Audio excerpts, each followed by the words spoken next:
Hello everyone. Welcome to the channel. Now in this video we'll show and tell how to copy the link to YouTube channel. Please watch the video to the end. Like, comment, subscribe to the channel. Let's get started. To do this we need to go to the YouTube app on our cell phones. It can be either iPhone or Android.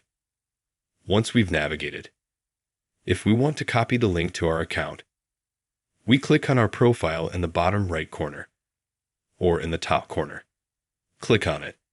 Then click on the account layer. This is where our videos appear.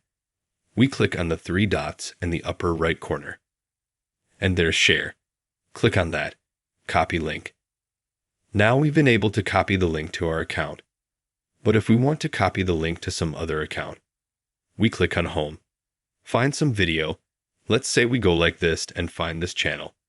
Click here. Let's pause, turn on this channel. We go to the home page, and then I click on the three dots at the top, and click Share.